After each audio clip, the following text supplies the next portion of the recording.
ಪಂಚಾಯಿತಿ ವಿಶೇಷ ಕಾರ್ಯಕ್ರಮಕ್ಕೆ ಸ್ವಾಗತ. ನಾನು ಹರಿಪ್ರಸಾದ್.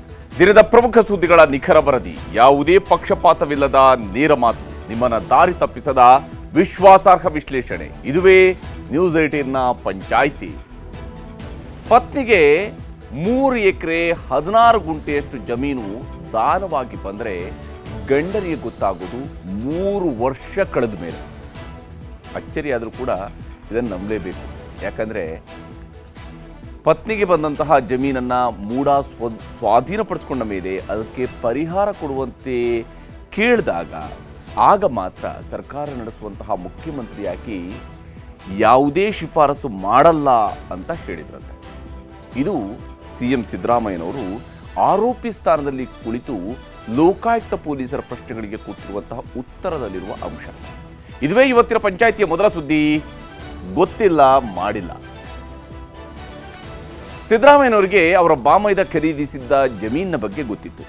ಆದರೆ ಜಮೀನು ಖರೀದಿಗೆ ಹಣಕಾಸು ಸಹಾಯ ಮಾಡಿರಲಿಲ್ಲ. ಭೂ ಪರಿವರ್ತನೆ ಮಾಡಿಸಿಕೊಡಲು ಶಿಫಾರಸು ಮಾಡಿರಲಿಲ್ಲ. ಮಲ್ಲಿಕಾರ್ಜುನ ಸ್ವಾಮಿಯವರು ಖರೀದಿಸಿದ್ದ ಜಮೀನನ್ನು ಪತ್ನಿಗೆ ದಾನವಾಗಿ ಕೊಟ್ಟಿದ್ದು 3 ವರ್ಷದವರೆಗೆ ಗೊತ್ತಿರಲಿಲ್ಲ. ಅದು ಗೊತ್ತಾಗಿದ್ದು ಕರ್ನಾಟಕದ ಮುಖ್ಯಮಂತ್ರಿಯಾಗಿ ಮೊದಲ ಬಾರಿಗೆ ಅಧಿಕಾರ ಸ್ವೀಕರಿಸಿದ ಮೇಲೆ. ಅದಾದ ಮೇಲೆ ಪತ್ನಿಯ ಜಮೀನನ್ನು ಮೂಡಾದವರು ಸ್ವಾಧೀನ ಮಾಡಿಕೊಂಡು ಸೈಟ್ ಹಂಚಿದ್ದು ಗೊತ್ತಾಗಿದೆ. ಆದರೆ ಪತ್ನಿಗೆ ಪರಿಹಾರ ಕೊಡಿಸಲು ಶಿಫಾರಸು ಮಾಡಿರಲಿಲ್ಲ. ಮುಂದೆ 50-50 ಅನುಪಾತದಲ್ಲಿ ಪರಿಹಾರ ನೀಡುವ ನಿರ್ಧಾರದ ಬಗ್ಗೆ ಬಹುಶಃ ಇಲಾಖಾ ಮಟ್ಟದಲ್ಲಿ ಆಗಿರಬೇಕು, ನಗರಾಭಿವೃದ್ಧಿ ಇಲಾಖೆ ಮಟ್ಟದಲ್ಲಿ ಆಗಿರಬೇಕು, ಅಥವಾ ಸಂಪುಟದಲ್ಲೂ ಕೂಡ ಒಪ್ಪಿಗೆ ಕೊಟ್ಟಿರಬಹುದು. ಇವಷ್ಟೇ ಅವರು ಹೇಳಿರುವಂತಹ ಮಾತು. ನಂತರ 14 ಸೈಟ್ ಪರಿಹಾರ ರೂಪದಲ್ಲಿ ಸಿಗೋದಿಕ್ಕೂ ಯಾವುದೇ ರೀತಿಯಲ್ಲೂ ಕೂಡ ಶಿಫಾರಸು ಮಾಡಿರಲಿಲ್ಲ. ಹೀಗೆ ಲೋಕಾಯುಕ್ತ ಅಧಿಕಾರಿಗಳ ಪ್ರಶ್ನೆಗೆ ಗೊತ್ತಿಲ್ಲ, ಮಾಡಿಲ್ಲ ಅನ್ನುವಂತಹ ರೀತಿಯಲ್ಲಿ ಸೈಟ್ ಸುತ್ತಲೂ ತಮ್ಮ ವಿರುದ್ಧ ಇದ್ದಂತಹ ಆರೋಪಗಳನ್ನು ಸಿದ್ದರಾಮಯ್ಯನವರು ನಿರಾಕರಿಸ್ತಾ ಹೋಗಿದ್ದಾರೆ. ಇದು ಆರೋಪಿ ಸ್ಥಾನದಲ್ಲಿ ಇರುವಂಥವ್ರಿಗೆ ಎಲ್ರಿಗೂ ಇರುವಂತಹ ಹಕ್ಕು. ಅವರನ್ನು ಅವರು ಡಿಫೆಂಡ್ ಮಾಡ್ಕೊಳ್ಬೇಕು, ಅವ್ರಿಗೆ ಗೊತ್ತಿರುವಂತಹ ಮಾಹಿತಿಯನ್ನು ಶೇರ್ ಮಾಡಿಕೊಳ್ಬೇಕು. ಜೊತೆಗೆ ಸಿದ್ದರಾಮಯ್ಯನವರ ಪತ್ನಿ, ಬಾಮೈದ ಹಾಗೂ ಜಮೀನಿನ ಮಾಲೀಕ ಲೋಕಾಯುಕ್ತ ತನಿಖೆ ವೇಳೆ ದಾಖಲಿಸಿದಂತಹ ಹೇಳಿಕೆಗಳು ಲಭ್ಯ ಆಗಿವೆ. ಅದನ್ನು ನಿಮಗೆ ಒಂದು ವಿವರವಾದಂತಹ ವರದಿಯ ಮೂಲಕವಾಗಿ ತೋರಿಸ್ತೇನೆ. ಹೇಗೆಲ್ಲ ಗೊತ್ತಿಲ್ಲ, ಮಾಡಿಲ್ಲ ಅನ್ನುವಂತಹ ಉತ್ತರಗಳನ್ನು ಲೋಕಾಯುಕ್ತ ಅಧಿಕಾರಿ ಕೇಳಿದಂತಹ ಪ್ರಶ್ನೆಗಳಿಗೆ ಅವರು ಕೊಡ್ತಾ ಹೋಗಿದ್ದಾರೆ ಅನ್ನೋದನ್ನು ನಿಮಗೆ ಈ ವರದಿ ಮೂಲಕವಾಗಿ ನಿಮಗೆ ತೋರಿಸ್ತೀನಿ. ಗೊತ್ತಿಲ್ಲ, ಮಾಡಿಲ್ಲ ಅಂತೇಳಿ ಈ 4 ಏನೇನು ಸ್ಟೇಟ್ಮೆಂಟನ್ನು ಕೊಟ್ಟಿದ್ದಾರೆ ಅನ್ನೋದನ್ನು. ಇನ್ನು ಇವತ್ತಿನ ಪಂಚಾಯಿತಿಯ 2ನೇ ಸುದ್ದಿ, ಹೋದ ಪುಟ್ಟ ಬಂದ ಪುಟ್ಟ. ನೋಡಿ, ಮೈಸೂರಿನಲ್ಲಿ ಇವತ್ತು ಪ್ರತಿಭಟನೆ ಮಾಡ್ತೀವಿ, ಬೃಹತ್ ಪ್ರತಿಭಟನೆ ಮಾಡ್ತೀವಿ, ಸರ್ಕಾರ ಉದಯಗಿರಿ ಗಲಭೆಯಲ್ಲಿ ಯಾರನ್ನೂ ರಕ್ಷಣೆ ಮಾಡ್ತಿದೆ ಅಂತೆಲ್ಲ ಹೇಳ್ತಿದ್ದಂತಹ ಕಮಲ ಕಲಿಗಳು ಇವತ್ತು ಮೈಸೂರಿನಲ್ಲಿ ದೊಡ್ಡ ಹೋರಾಟ ನಡೆಸ್ತಾರೆ ಅಂತ ನಂಬಲಾಗಿತ್ತು. ಇದೇ ಕಾರಣಕ್ಕೆ ಮೈಸೂರು ಪೊಲೀಸರು ಕಾನೂನು ಸುವ್ಯವಸ್ಥೆಯ ದೃಷ್ಟಿಯಿಂದ ನಿಷೇಧಾಜ್ಞೆಯನ್ನು ಹೇರಿ ಪ್ರತಿಭಟನೆಗೆ ಅವಕಾಶ ಕಲ್ಪಿಸಿರಲಿಲ್ಲ. ಹಾಗೆ ನೋಡಿದರೆ ಇವತ್ತು ಉತ್ತರ ಕನ್ನಡದಲ್ಲೂ ಕೂಡ ಇಂಥದ್ದೇ ಒಂದು ನಿಷೇಧಾಜ್ಞೆ ಜಾರಿಯಲ್ಲಿತ್ತು. ಅಲ್ಲಿ ಮೀನುಗಾರರು ಹೋಗಿ ಪ್ರತಿಭಟನೆಯನ್ನು, ಇದರ ಹೊರತಾಗಿಯೂ ಕೂಡ ಸಮುದ್ರಕ್ಕೆ ಇಳಿದು ಪ್ರತಿಭಟನೆ ನಡೆಸುವಂಥ ಕೆಲಸವನ್ನೆಲ್ಲ ಮಾಡಿದರು ಅಲ್ಲಿ. ಆದರೆ ಇಲ್ಲಿ ಮೈಸೂರಿಗೆ ಹೋದಂಥ ಘಟಾನುಘಟಿ ನಾಯಕರುಗಳು ಕೊನೆಗೆ ನ್ಯಾಯಾಲಯದ ಮೆಟ್ಟಿಲಿರ್ತಾರೆ. ನಮಗೆ ಪ್ರತಿಭಟನೆ ಮಾಡೋದಕ್ಕೆ ಅವಕಾಶ ಕೊಡ್ತಾ ಇಲ್ಲ ಇವರು ಅಂತೇಳಿ. ಆದರೆ ನ್ಯಾಯಾಲಯ ಹೇಳುತ್ತೆ ಮೆರವಣಿಗೆ ನಡೆಸೋದಕ್ಕೆ ಅವಕಾಶ ಕೊಡೋದಿಲ್ಲ, ಸಾರ್ವಜನಿಕ ರಸ್ತೆಯಲ್ಲೆಲ್ಲ ನೀವು ಪ್ರತಿಭಟನೆ ಮಾಡೋದಕ್ಕೆ ಅವಕಾಶ ಕೊಡೋದಿಲ್ಲ, ಬೇಕಿದ್ರೆ ಒಂದು ಗ್ರೌಂಡ್ನಲ್ಲಿ ಹೋಗಿ ನೀವು ಪ್ರತಿಭಟನೆ ಮಾಡ್ಕೊಳ್ಬೋದು ಅಂತ ಹೇಳ್ಕೊಂಡು ಒಂದು ಸರ್ಕಾರದ ಕಡೆಯಲ್ಲೂ ಕೇಳ್ತಾರೆ ಯಾವ ಗ್ರೌಂಡ್ ಅಂತೇಳಿ. ಆ ಗ್ರೌಂಡಲ್ಲಿ ಪ್ರತಿಭಟನೆಗೆ ಅವಕಾಶವನ್ನು ಕೊಟ್ಟು ಆದೇಶವನ್ನು ಮಾಡಿದರು. ಆದರೆ ಅಷ್ಟೊತ್ತಿಗೆ ಪ್ರತಿಭಟನೆ ಉತ್ಸಾಹವನ್ನೇ ಕಮಲ ನಾಯಕರು ಕಳೆದುಕೊಂಡಿದ್ರು. ಅಥವಾ ಸುಮ್ಮನೆ ಮೈಸೂರಿನಲ್ಲಿ ಹೋಗಿ ಮೈದಾನದಲ್ಲಿ ನಿಂತು ಪ್ರತಿಭಟನೆ ನಡೆಸಿದರೆ ಅಲ್ಲಿ ಜಾಸ್ತಿ ಜನ ಕೂಡ ಸೇರದೇ ಇದ್ದರೆ ಏನು ಕತೆ, ಅರೇಂಜ್ಮೆಂಟ್ಸ್ ಹೇಗೆ ಅಂತ ಅನ್ನಿಸ್ತೋ ಏನೋ. ಕೋರ್ಟ್ನಲ್ಲಿ ಅನುಮತಿ ಪಡೆದಂಥವ್ರು ಕೇವಲ ಮೈಸೂರಿನ ಭೇಟಿಗೆ ಮಾತ್ರ ಸೀಮಿತ ಆಗಿ ನಂತರ ಅಲ್ಲಿಯ ಮೈಸೂರಿನ ಸ್ಥಳೀಯ ನಾಯಕರನ್ನು ಮಾತ್ರ ಪ್ರತಿಭಟನೆಗೆ ಬಿಟ್ಟು ಘಟಾನುಘಟಿ ರಾಜ್ಯ ನಾಯಕರು ಬರಿಗೈಯಲ್ಲಿ ವಾಪಸ್ ಮೈಸೂರಿನಿಂದ ಹೊರಟಿದ್ದಾರೆ. ಅಲ್ಲಿಗೆ ಕೇಸರಿ ಬ್ರಿಗೇಡ್ನ ಪರಿಸ್ಥಿತಿ ಹೋದ ಪುಟ್ಟ ಬಂದ ಪುಟ್ಟ ಎನ್ನುವಂತೆ ಆಗಿತ್ತು. ಅದರ ಬಗ್ಗೆ ನಿಮಗೆ ವಿವರಿಸ್ತೀನಿ ಏನೇನು ಆಗಿದೆ ಇವತ್ತು ಮೈಸೂರಿನಲ್ಲಿ ಅನ್ನೋದನ್ನು ಕೂಡ ನಿಮಗೆ ಇವತ್ತಿನ ಪಂಚಾಯಿತಿಯಲ್ಲಿ ಹೇಳ್ತೀನಿ.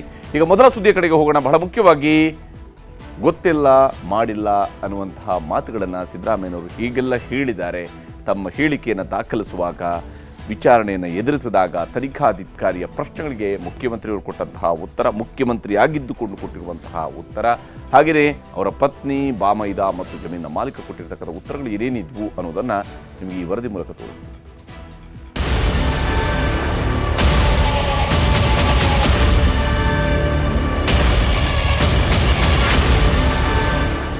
ಮುಖ್ಯಮಂತ್ರಿ ಕುರ್ಚಿಗೆ ಕಂಟಕ ತಂದಿದ್ದ ಮೈಸೂರು ನಗರಾಭಿವೃದ್ಧಿ ಪ್ರಾಧಿಕಾರದ 14 ಸೈಟ್ಗಳ ಕೇಸ್ನಲ್ಲಿ ಸಿಎಂ ಸಿದ್ದರಾಮಯ್ಯ, ಪತ್ನಿ ಪಾರ್ವತಿ, ಸಿಎಂ ಬಾಮೈದ ಮಲ್ಲಿಕಾರ್ಜುನ ಸ್ವಾಮಿ ಹಾಗೂ ಭೂಮಾಲೀಕ ದೇವರಾಜ್ಗೆ ಕ್ಲೀನ್ ಚಿಟ್ ಸಿಕ್ಕಿದೆ.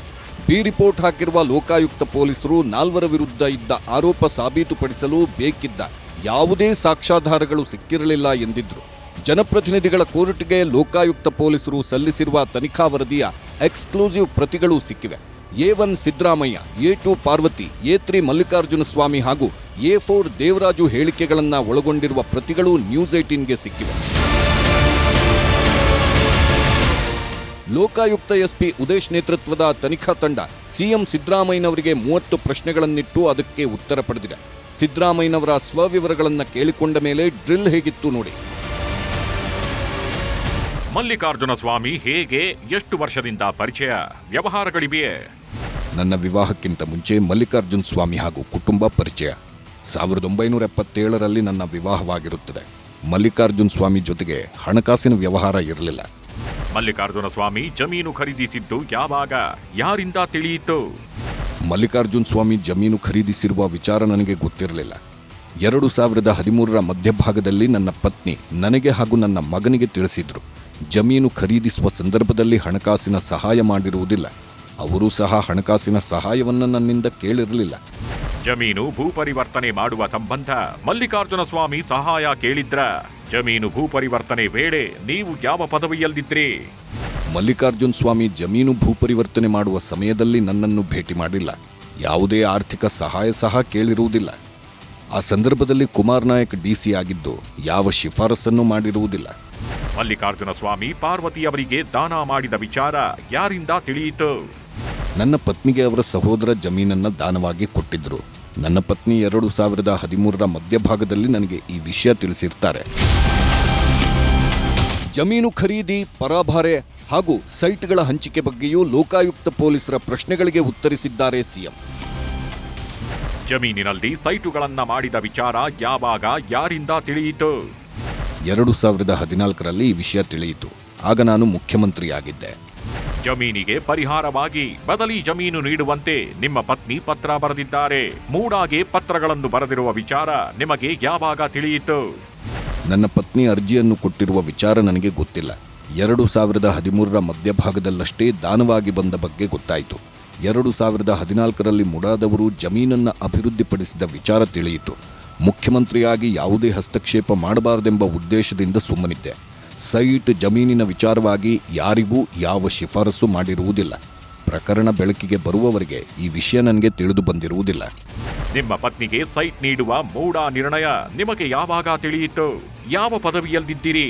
ಮೂಡಾ ಅಧ್ಯಕ್ಷ ಯಾರಾಗಿದ್ರು? ನೀವು ನೇಮಕ ಮಾಡಿದ್ರ? ಆಗಿನ ಮುಡಾ ಅಧ್ಯಕ್ಷ ಧ್ರುವಕುಮಾರ್ ನನಗೆ ವಿಷಯ ತಿಳಿಸಿದ್ರು. ಆಗ ನಾನು ಸಿಎಂ ಆಗಿದ್ದು ಯಾವುದೇ ಕ್ರಮ ಕೈಗೊಂಡಿಲ್ಲ. ಮುಡಾ ಅಧ್ಯಕ್ಷರ ತೀರ್ಮಾನಕ್ಕೆ ಹಸ್ತಕ್ಷೇಪ ಮಾಡುವುದಿಲ್ಲ ಎಂದಿದ್ದೆ. 50-50 ಅನುಪಾತದ ಸೈಟ್ ಹಂಚಿಕೆ ಬಗ್ಗೆ ಯಾವಾಗ ತಿಳಿಯಿತು? 50:50 ಅನುಪಾತದ ಹಂಚಿಕೆ ವಿಚಾರ ನನಗೆ ಗೊತ್ತಿರುವುದಿಲ್ಲ. ಶಾಸಕರಾಗಿದ್ದವರು ಕೂಡ ಮುಡಾದ ಪದನಿಮಿತ್ತ ಸದಸ್ಯರಾಗಿರುತ್ತಾರೆ. ಅದರಂತೆಯೇ ನನ್ನ ಮಗ ಯತೀಂದ್ರ ಸಹ ಮುಡಾದ ಸದಸ್ಯರಾಗಿದ್ದರು. 2020ನೇ ಸಾಲಿನಲ್ಲಿ ನಾನು ವಿರೋಧ ಪಕ್ಷದ ನಾಯಕನಾಗಿದ್ದೆ. ನಿಮ್ಮ ಪತ್ನಿಗೆ 14 ಸೈಟ್ ಅಲಾಟ್ ವಿಚಾರ ಯಾರಿಂದ ಯಾವಾಗ ತಿಳಿಯಿತು? ಸದರಿ ನಿವೇಶನಗಳ ಮಾರುಕಟ್ಟೆ ಮೌಲ್ಯ ಎಷ್ಟು? ಸರ್ಕಾರ ನಿಗದಿಪಡಿಸಿರುವ ಮೌಲ್ಯ ಎಷ್ಟು? ಮುಡಾದಿಂದ 14 ನಿವೇಶನ ಬಂದ ವಿಚಾರ ನನ್ನ ಪತ್ನಿಯಿಂದಲೇ ತಿಳಿದು ಬಂತು. ಯಾವ ಬಡಾವಣೆಯಲ್ಲಿ ನೀಡಿರುತ್ತಾರೆಂಬ ವಿಚಾರ ಆ ಸಂದರ್ಭದಲ್ಲಿ ನನಗೆ ತಿಳಿದಿರಲಿಲ್ಲ. ನಂತರದ ದಿನಗಳಲ್ಲಿ ಈ ವಿಚಾರ ನನಗೆ ತಿಳಿದು ಬಂದಿರುತ್ತದೆ. ಆ ಸಮಯದಲ್ಲಿ ಯಾವುದೇ ಅಧಿಕಾರದಲ್ಲಿರಲಿಲ್ಲ. ಮುಡಾ ಕೇಸ್ನಲ್ಲಿ ಸಾಕಷ್ಟು ವಿವಾದ ಎಬ್ಬಿಸಿದ್ದೆ 50:50 ಅನುಪಾತದ ಹಂಚಿಕೆ. ಈ ಬಗ್ಗೆ ನನಗೇನು ಗೊತ್ತೇ ಇರಲಿಲ್ಲ ಅಂತಾರೆ ಸಿಎಂ. ಭೂ ಪರಿಹಾರದ ಪ್ರಮಾಣ 60:40 ಬದಲಾಗಿ 50:50 ಏರಿಕೆ ವಿಚಾರ ತಿಳಿದಿತ್ತೆ. ತಿದ್ದುಪಡಿ ತರುವ ಸಂಬಂಧ ನೀವೇನಾದ್ರೂ ಶಿಫಾರಸು ಮಾಡಲಾಗಿತ್ತೆ? ನಗರಾಭಿವೃದ್ಧಿ ಸಚಿವರು ಯಾರಾಗಿದ್ದರು? ತಾವು ಯಾವ ಪದವಿಯಲ್ಲಿದ್ದೀರಿ? ಈಗ ವಿಚಾರಣಾ ಕಾಲದಲ್ಲಿ ನನ್ನ ಗಮನಕ್ಕೆ ಬಂದಿದೆ. ನಗರಾಭಿವೃದ್ಧಿ ಇಲಾಖೆ ಆದೇಶವಾಗಿರಬಹುದು, ಸಚಿವ ಸಂಪುಟದ ನಿರ್ಧಾರವಾಗಿರಬಹುದು. ನಿಮ್ಮ ಪತ್ನಿ ಮೂಡಾಗೆ ಸೈಟ್ ವಾಪಸ್ ಕೊಟ್ಟಿದ್ದು ನಿಮಗೆ ಗೊತ್ತಿದೆಯಾ? ಸೈಟ್ ಹಿಂದಿರುಗಿಸುವ ಸಂಬಂಧ ನೀವು ನಿಮ್ಮ ಪತ್ನಿಗೆ ಸೂಚನೆ ಕೊಟ್ಟಿದ್ದೀರಾ? ಸೈಟ್ಗಳ ವಿಚಾರವಾಗಿ ನಿಮಗೆ ಕೆಟ್ಟ ಹೆಸರು ಬರುತ್ತಿದೆ ಎಂದರು ನನ್ನ ಪತ್ನಿ. ನಿಮಗೆ ಕೆಟ್ಟ ಹೆಸರು ಬರುತ್ತಿರುವುದರಿಂದ ಸೈಟ್ ವಾಪಸ್ ಕೊಡುತ್ತೇನೆ ಎಂದರು. ಸೈಟ್ ವಾಪಸ್ ಕೊಡುವ ನಿರ್ಧಾರ ನನ್ನ ಪತ್ನಿಯವರದ್ದೇ. ನಿಮ್ಮ ಪತ್ನಿ ಮೂಡಾಕ್ಕೆ ನೀಡಿರುವ ಅರ್ಜಿಯಲ್ಲಿ ವೈಟ್ನರ್ ಹಾಕಿರುವ ವಿಚಾರ ನಿಮಗೆ ತಿಳಿದಿತ್ತೇ? ನನ್ನ ಪತ್ನಿ ಮುಡಾಕ್ಕೆ ನೀಡಿರುವ ಅರ್ಜಿಯಲ್ಲಿ ವೈಟ್ನರ್ ಹಾಕಿರುವ ವಿಚಾರ ನನಗೆ ಗೊತ್ತಿಲ್ಲ. ಹೀಗೆ ಪ್ರಶ್ನೆಗಳ ಮೇಲೆ ಪ್ರಶ್ನೆ ಕೇಳಿ ಸಿಎಂ ಡ್ರಿಲ್ ಮಾಡಲಾಗಿತ್ತು. ಹೆಚ್ಚಿನ ಪ್ರಶ್ನೆಗಳಿಗೆ ನೇರ ಉತ್ತರ ನೀಡಿರುವ ಸಿಎಂ ಕೆಲವು ಪ್ರಶ್ನೆಗಳಿಗೆ ನನಗೆ ಗೊತ್ತಿರಲಿಲ್ಲ, ನೆನಪಿಲ್ಲ ಎನ್ನುವ ರೀತಿಯಲ್ಲೂ ಉತ್ತರಿಸಿದ್ದಾರೆ. ಅದರಲ್ಲೂ ವಿಶೇಷವಾಗಿ ಪತ್ನಿಗೆ ದಾನದ ರೂಪದಲ್ಲಿ ಬಂದಿದ್ದ ಜಮೀನಿನ ಬಗ್ಗೆ ತನಗೆ ಗೊತ್ತಾಗಿದ್ದು 3 ವರ್ಷ ಕಳೆದ್ಮೇಲೆ ಎಂದು ಸಿಎಂ ಸಿದ್ದರಾಮಯ್ಯ ಲೋಕಾಯುಕ್ತ ತನಿಖಾಧಿಕಾರಿ ಮುಂದೆ ಹೇಳಿಕೊಂಡಿದ್ದಾರೆ. ಇನ್ನು ಸಿಎಂ ಪತ್ನಿ ಬಿಎಂ ಪಾರ್ವತಿ ಹೇಳಿಕೆಯನ್ನು ಲೋಕಾಯುಕ್ತ ಪೊಲೀಸರು ದಾಖಲಿಸಿದ್ದಾರೆ. ನನ್ನ ಅಣ್ಣ ಮಲ್ಲಿಕಾರ್ಜುನ ಸ್ವಾಮಿ ಕೆಸರೆ ಗ್ರಾಮದ ಸರ್ವೆ ನಂಬರ್ 464ರ 3 ಎಕರೆ 16 ಗುಂಟೆ ಜಮೀನನ್ನ ದಾನವಾಗಿ ಕೊಟ್ರು. ನನ್ನ ಅಣ್ಣ ದಾನವಾಗಿ ಕೊಡುವ ಮುನ್ನ ಜಮೀನು ಖರೀದಿಸಿರುವ ವಿವರ ನನಗ್ ಗೊತ್ತಿರಲಿಲ್ಲ. ನನ್ನ ಅಣ್ಣ ಆ ಜಮೀನು ಖರೀದಿಸುವಾಗ ನಾನಾಗ್ಲಿ ನನ್ನ ಪತಿಯಾಗ್ಲಿ ಹಣಕಾಸು ಸಹಾಯ ಮಾಡಿರಲಿಲ್ಲ. 2013ರಲ್ಲಿ ಮೊದಲಿಗೆ ಭೇಟಿ ಕೊಟ್ಟಾಗ ಹುಲ್ಲು ಬೆಳೆದಿತ್ತು. 2014ರಲ್ಲಿ ಭೇಟಿ ಕೊಟ್ಟಾಗ ಮುಡಾ ಸ್ವಾಧೀನದಲ್ಲಿತ್ತು. ಮುಡಾದವರು ಭೂ ಸ್ವಾಧೀನಪಡಿಸಿಕೊಂಡ ನಂತರ ಸ್ವಾಧೀನದಿಂದ ಕೈ ಬಿಟ್ಟಿರೋದು ನನಗ್ ಗೊತ್ತಿರೋದಿಲ್ಲ. ಜಮೀನಿನ ದಾನಪತ್ರದಲ್ಲಿ ಕೃಷಿಯೇತರ ಭೂ ಪರಿವರ್ತನೆ ಆದ ಬಗ್ಗೆ ಎಲ್ಲಿಯೂ ನಮೂದಿಸಿಲ್ಲ. ಮುಡಾದವರು ಸೈಟ್ ಮಾಡಿದ್ರಿಂದ ಜಮೀನಿಗೆ ಬದಲಾಗಿ ಜಮೀನು ನೀಡುವಂತೆ ಕೇಳಿದ್ದೆ. ಬದಲಿ ಜಾಗವನ್ನ ನೀಡುವಂತೆ ಕೇಳಿದ್ದೇನೆ ಹೊರತು ಸೈಟ್ಗಳನ್ನ ಕೇಳಿರ್ಲಿಲ್ಲ. ಸೈಟ್ ನೀಡುವಂತೆ ಮುಡಾಗೆ ಅರ್ಜಿ ಯಾರು ಕೊಟ್ಟಿದ್ದಾರೆ ಅಂತ ಈಗ ನನಗೆ ನೆನಪಿರೋದಿಲ್ಲ. ಮುಡಾ ಅರ್ಜಿ ಸಂಬಂಧ ನನ್ನ ಪತಿ ಅಥವಾ ನನ್ನ ಮಗನಿಂದ ಸಹಾಯ ಪಡೆದುಕೊಂಡಿಲ್ಲ. ನನ್ನ ಜಮೀನಿನ ಬದಲಿಗೆ 14 ಸೈಟ್ ಕೊಡ್ತಾ ಇರುವ ಬಗ್ಗೆ 2021ರಲ್ಲಿ ನನ್ನ ಅಣ್ಣ ಹೇಳಿದ್ರು. 14 ನಿವೇಶನಗಳ ಬಗ್ಗೆ ನನ್ನ ಪತಿ ಮೇಲೆ ಆರೋಪ ಬಂದಿದ್ದಕ್ಕೆ ವಾಪಸ್ ಕೊಟ್ಟಿದ್ದೇನೆ. ದಾನವಾಗಿ ಬಂದಾಗ ಭೂ ಸ್ವಾಧೀನವಾದಾಗ ಸೈಟ್ ಕೊಟ್ಟಾಗ ನನ್ನ ಪತಿ ಮಗನ ಪಾತ್ರ ಇಲ್ಲ. ಮುಡಾ ಅಧಿಕಾರಿಗಳ ಮೇಲೆ ಯಾವುದೇ ರಾಜಕೀಯ ಪ್ರಭಾವ, ಒತ್ತಡ ಹಾಗೂ ಶಿಫಾರಸು ಮಾಡಿರಲಿಲ್ಲ. ಹೀಗೆ ಹೇಳಿದ್ದಾರೆ ಸಿದ್ದರಾಮಯ್ಯನವರ ಪತ್ನಿ ಬಿಎಂ ಪಾರ್ವತಿ. ಹಾಗೆ ಸಿಎಂ ಬಾಮೈದ ಮಲ್ಲಿಕಾರ್ಜುನ್ ಸ್ವಾಮಿ ಹೇಳಿಕೆಯನ್ನೂ ದಾಖಲಿಸಿದ್ದಾರೆ ಲೋಕಾಯುಕ್ತ ಪೊಲೀಸರು. ಈ ಹೇಳಿಕೆಯಲ್ಲಿ ಎಲ್ಲೂ ಕೂಡ ಸಿಎಂ ಸಿದ್ದರಾಮಯ್ಯ ಪಾತ್ರ ಇರೋದನ್ನ ಯಾವ ಹೇಳಿಕೆಯಲ್ಲೂ ಸ್ಪಷ್ಟಪಡಿಸದೇ ಇರುವುದು ಕಂಡುಬರುತ್ತಿದೆ.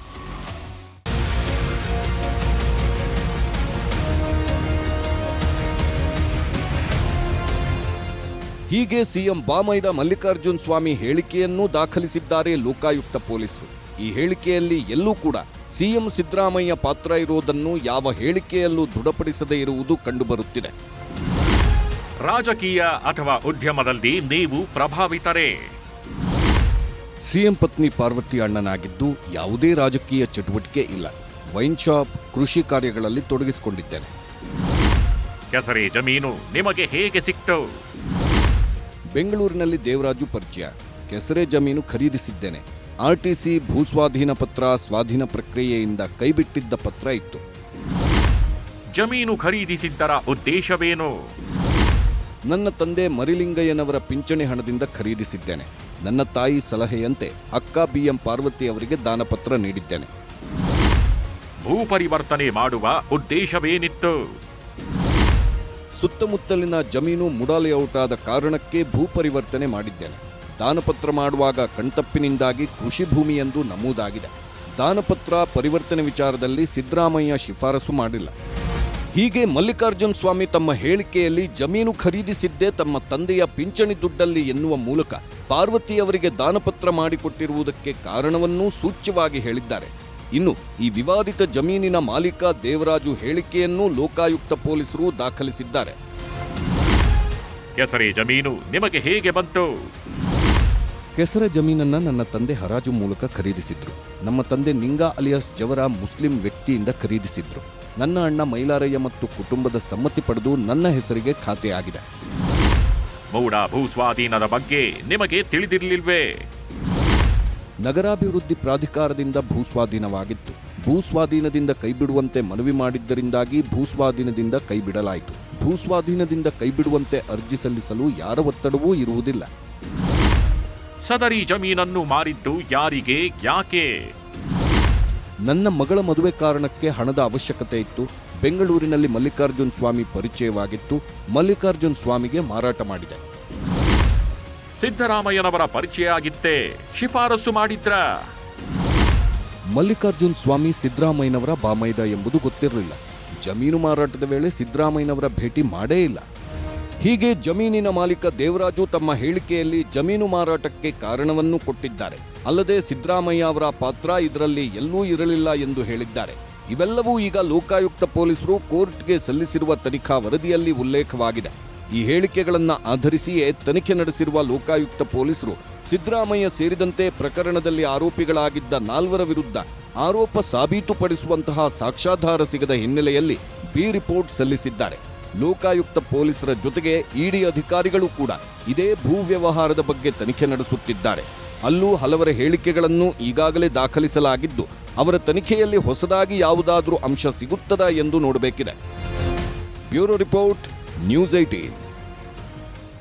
ಹೀಗೆ ಸಿದ್ದರಾಮಯ್ಯನವರು ದಾಖಲಿಸಿರುವಂತಹ ಹೇಳಿಕೆಯಲ್ಲಿರುವಂತಹ ಅಂಶಗಳನ್ನು ನೋಡ್ತಾ ಹೋದಾಗ ಈ ಒಂದು ಪ್ರಕರಣದಲ್ಲಿ ನೇರವಾಗಿ ಅವರ ಮೇಲೆ ಯಾವುದೇ ರೀತಿಯಂಥ ಸಾಕ್ಷ್ಯಾಧಾರಗಳು ಕೂಡ ಸಿಗದೇ ಇರೋದ್ರಿಂದಾಗಿ ಬಿ ರಿಪೋರ್ಟ್ ಸಲ್ಲಿಕೆ ಆಗಿದೆ. ಬಿಜೆಪಿ ನಾಯಕರು ಮೈಸೂರಿಗೆ ಹೋದ ಪುಟ್ಟ ಬಂದ ಪುಟ್ಟ ಅನ್ನುವಂಥ ರೀತಿಯಲ್ಲಿ ಹೋಗಿ ಬಂದಿದ್ದಾರೆ.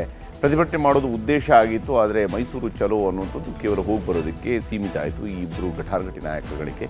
ಮೈಸೂರಿನ ಉದಯಗಿರಿ ಚಲೋ ಹಮ್ಮಿಕೊಂಡಂತಹ ಬಿಜೆಪಿಗೆ ಬ್ರೇಕ್ ಬಿದ್ದಿದೆ, ಅವರ ಉತ್ಸಾಹಕ್ಕೆ ಬ್ರೇಕ್ ಬಿದ್ದಿದೆ. ನಿನ್ನೆ ಮಧ್ಯರಾತ್ರಿಯಲ್ಲೇ ನಿಷೇಧಾಜ್ಞೆಯನ್ನು ಪೊಲೀಸರು ಜಾರಿಗೊಳಿಸಿದ್ರು. ಯಾವುದೇ ಕಾರಣಕ್ಕೂ ಕೂಡ ಮೆರವಣಿಗೆ, ರ್ಯಾಲಿ, ಸಮಾವೇಶಕ್ಕೆ ಅವಕಾಶವನ್ನು ಕೊಟ್ಟಿರಲಿಲ್ಲ, ನಿರ್ಬಂಧ ಹಾಕಲಾಗಿತ್ತು. ಉದಯಗಿರಿ ಚಲೋಕೆ ವಿಜೇಂದ್ರ ಹಾಗೂ ಅಶೋಕ್ ಇಬ್ಬರೂ ಕೂಡ ಇವತ್ತು ಮೈಸೂರು ತಲುಪ್ತಾರೆ. ರಾಜಕೀಯ ಸಂಘರ್ಷಕ್ಕೆ ಕಾರಣವಾಗುವಂಥ ಹಿನ್ನೆಲೆಯಲ್ಲಿ ಪೊಲೀಸರು ಮುಂಜಾಗ್ರತೆಯ ಕ್ರಮವನ್ನು ವಹಿಸಿಕೊಂಡಿದ್ದರು. ಅದು ಸರ್ವೇ ಸಾಮಾನ್ಯವಾಗಿ ಕಾನೂನು ಸುವ್ಯವಸ್ಥೆ ದೃಷ್ಟಿಯಿಂದ ಅವರು ಮಾಡುವಂಥ ಕ್ರಮವನ್ನು ಮಾಡಿದ್ದಾರೆ. ಪೊಲೀಸರ ಕ್ರಮವನ್ನು ಖಂಡಿಸಿ ಕೋರ್ಟ್ಗೆ ಹೋಗಿ ಅನುಮತಿಯನ್ನು ಬಿಜೆಪಿಯವರು ಪಡ್ಕೊಂಡಿದ್ದಾರೆ. ನಾವು ಹೋರಾಟ ಮಾಡಬೇಕು, ನಾವು ಪ್ರತಿಭಟನೆ ಮಾಡಬೇಕು ಅನ್ನೋಂಥದ್ದನ್ನೆಲ್ಲ ಕೋರ್ಟ್ಗೆ ಮನವರಿಕೆ ಮಾಡಿಕೊಟ್ಟು ಅನುಮತಿಯನ್ನು ಪಡ್ಕೊಂಡ್ರು. ಕಡೆಗೆ ಕೋರ್ಟ್ ಕೂಡ ಮಹಾರಾಜ ಕಾಲೇಜಿನ ಫುಟ್ಬಾಲ್ ಗ್ರೌಂಡ್ನಲ್ಲಿ ಪ್ರತಿಭಟನೆ ನಡೆಸೋದಕ್ಕೆ ಅನುಮತಿಯನ್ನು ಕೊಟ್ಟಿತ್ತು. ಯಾಕಂದರೆ ಇವರು ಪ್ರತಿಭಟನೆ ನಡೆಸುವಂಥದ್ದಕ್ಕೆ ಇರುವಂಥ ಅವಕಾಶ, ಪ್ರಜಾಪ್ರಭುತ್ವದಲ್ಲಿರುವಂಥ ಅವಕಾಶ, ಹಾಗಾಗಿ ಅದನ್ನು ಕೊಟ್ಟಿದೆ. ಸಂಜೆ 5 ಗಂಟೆ ಒಳಗಡೆ ಪ್ರತಿಭಟನೆ ಮುಗಿಸಬೇಕು, ಯಾವುದೇ ರೀತಿಯಂಥ ಶಾಂತಿ ಕದಡುವಂಥ ಕೆಲಸ ಆಗಬಾರದು, 1 ಲಕ್ಷ ರೂಪಾಯಿಯ ಬಾಂಡ್ ಇಡಬೇಕು ಅಂತೆಲ್ಲ ಷರತ್ತು ಹಾಕಿ ಅನುಮತಿಯನ್ನು ಕೊಟ್ಟು ಉದಯಗಿರಿ ಚಲೋ ಬದಲು ಸಾಮಾನ್ಯ ಪ್ರತಿಭಟನೆಗಷ್ಟೇ ಇದು ಸೀಮಿತ ಆಗಿತ್ತು. ಆದರೆ ಅವಧಿಗೂ ಮುಂಚಿತವಾಗಿ ಸಭೆ ಅಂತ್ಯಗೊಳಿಸಿ ಹಿಂದೂ ಪರ ಕಾರ್ಯಕರ್ತರು ಅಲ್ಲಿಂದ ಹೊರಟು ಬಂದಿದ್ದಾರೆ. ಮತ್ತು ವಿಶೇಷ ಅಂತ ಹೇಳಿದರೆ ಘಟಾನುಘಟಿ ನಾಯಕರುಗಳು ಅಲ್ಲಿ ಇರಲೇ ಇಲ್ಲ ಅಂತ ಹೇಳಿ. ವಿಶೇಷವಾಗಿ ಇದು ಯಾಕೆ ಹೋದ ಪುಟ್ಟ ಬಂದ ಪುಟ್ಟ ಅಂತೇಳಿ ಆಯಿತು ಅಂದರೆ, ಮೈಸೂರಲ್ಲಿ ಕಾಂಗ್ರೆಸ್ ವಿರುದ್ಧ ಮುಗಿಬೀಳೋದಕ್ಕೆ ಸಜ್ಜಾಗಿದ್ದು ಕೇಸರಿ ಟೀಮ್ನವರು ಹೊರಟಾಗ ಭಾಳ ಉತ್ಸಾಹದಲ್ಲೆಲ್ಲ ಹೊರಟಿದ್ರು. ಕಾಂಗ್ರೆಸ್ ಸರ್ಕಾರಕ್ಕೆ ಬಿಸಿ ಮುಟ್ಟಿಸೋದಕ್ಕೆ ಮಾಡಿದಂತಹ ಪ್ಲ್ಯಾನ್ ಟುಸ್ ಆಗಿದೆ. ಇಬ್ಬರು ಜೊತೆಗೆ ಕೂತ್ಕೊಂಡಿದ್ದೇ ಇದರ ವಿಶೇಷತೆ ಆಗಿರುವಂಥದ್ದು. ಇವತ್ತು ಮೈಸೂರಿಗೆ ಹೋಗಿರೋದರ ವಿಶೇಷತೆ ಆಗಿರೋದಂತೆ ಇವರಿಬ್ಬರು ಜೊತೆಗೆ ಕೂತ್ಕೊಂಡಿದ್ದೆ. ಯಾಕೆಂದರೆ ಅವರು ಬಂಡಾಯ ಬಣದಲ್ಲಿ ಗುರುತಿಸಿಕೊಂಡಂತಹ ನಾಯಕ ರಾಜ್ಯಾಧ್ಯಕ್ಷರ ವಿರುದ್ಧ ಈಗ ಜೊತೆಯಲ್ಲಿ ಕೂತ್ಕೊಂಡಿದ್ರು. ಇವತ್ತು ಮಾತನಾಡಿದ್ದಾರೆ. ರೋಷಾವೇಶದಿಂದ ಮೈಸೂರಿಗೆ ಬಂದಿದ್ದಂತಹ ನಾಯಕರು ಬರಿಗೈಯಲ್ಲಿ ವಾಪಸ್ ಆಗಿದ್ದಾರೆ. ಮತ್ತು ಪ್ರತಿಭಟನೆ ನಡೆಸೋದಕ್ಕೆ ಕೋರ್ಟ್ ಅನುಮತಿ ಕೊಟ್ಟರೂ ಕೂಡ ನಾಯಕರಲ್ಲಿ ನಿಲ್ಲಿಲ್ಲ. ಅವರು ಯಾಕಪ್ಪ ಇದ್ರ ಉಸಾಬರಿ ಅಂತೇಳಿ ಅನ್ನಿಸ್ತೋ ಏನೋ ಗೊತ್ತಿಲ್ಲ. ಸಂಜೆ 5 ಗಂಟೆವರೆಗೂ ಪ್ರತಿಭಟನೆಗೆ ಅವಕಾಶ ಇದ್ದರೂ ಕೂಡ ವಾಪಸ್ ಆಗಿದ್ದಾರೆ ವಿಜೇಂದ್ರ ಹಾಗೂ ಆರ್ ಅಶೋಕ್. ಕೇವಲ ಮೈಸೂರಿಗೆ ಹೋಗಿ ಬಂದಿದ್ದಷ್ಟೇ ವಿಜೇಂದ್ರ ಅಶೋಕ್ ಅವರ ಪ್ರತಿಭಟನೆ ಆಗೋಗಿತ್ತು. ರೆಬೆಲ್ಸ್ ಟೀಮ್ನಲ್ಲಿದ್ದಂತಹ ಪ್ರತಾಪ್ ಸಿಂಹ ಭೇಟಿಗಷ್ಟೇ ಇವತ್ತು ಅವರ ಮೈಸೂರು ಭೇಟಿ ಕೂಡ ಸೀಮಿತ ಆಗಿತ್ತು. ಮೈಸೂರಿಗೆ ಹೋದರೂ ಪ್ರತಾಪ್ ಸಿಂಹ ವಿಜೇಂದ್ರ ಭೇಟಿಯಾಗಿ ಕೆಲ ಕಾಲ ಚರ್ಚೆಯನ್ನು ನಡೆಸಿದ್ದಾರೆ. ಒಂದಿಷ್ಟು ಗುಸುಗುಸು ಪಿಸು ಮಾತುಗಳು ಕೂಡ ನಡೆದಿದ್ದಾವೆ ಇಬ್ಬರ ನಡುವೆ. ಅದರ ಹೊರತಾಗಿ ನೀವು ಯಾಕೆ ಟಿ ಶರ್ಟ್ ಹಾಕೊಂಬಂದ್ರಿ ಅನ್ನೋಂಥ ರೀತಿಯಲ್ಲಿ ತಮಾಷೆ ಇವೆಲ್ಲವೂ ಕೂಡ ನಡೆದಿದ್ದಾವೆ. ಅದರ ಹೊರತಾಗಿ ಬಹಳ ದೊಡ್ಡ ಪ್ರತಿಭಟನೆಯನ್ನು ನಡೆಸಬೇಕು ಅನ್ನೋ ಉದ್ದೇಶದಿಂದ ಏನು ಬಿಜೆಪಿ ನಾಯಕರುಗಳು ಹೊರಟಿದ್ರು, ಅದು ಕೂಡ ಮೈಸೂರಿನಲ್ಲಿ ಒಂದು ದೊಡ್ಡ ಪ್ರತಿಭಟನೆಯನ್ನು ಮಾಡಬೇಕು ಅಂತ ಹೊರಟಿದ್ರು. ಆದರೆ ಅದು ಸಾಧ್ಯ ಆಗಲಿಲ್ಲ. ಪೊಲೀಸರ ನಿರ್ಬಂಧ ಒಂದು ಕಡೆ ಆದರೆ ಕೋರ್ಟ್ ಅನುಮತಿ ಕೊಟ್ಟರೂ ಕೂಡ ಪ್ರತಿಭಟನೆ ಮಾಡುವಂಥ ಉತ್ಸಾಹ ಅದು ಯಾವ ಕಾರಣಕ್ಕಾಗಿ ಭಾರತೀಯ ಜನತಾ ಪಕ್ಷದ ನಾಯಕರಲ್ಲಿ ಇರಲಿಲ್ಲ ಅನ್ನುವಂತಹ ಕುತೂಹಲವು ಕೂಡ ಇದ್ದೇ ಇರುವಂಥದ್ದು. ಇದಾಗಿತ್ತು ಇವತ್ತಿನ ಪಂಚಾಯಿತಿ. ನಮಸ್ಕಾರ.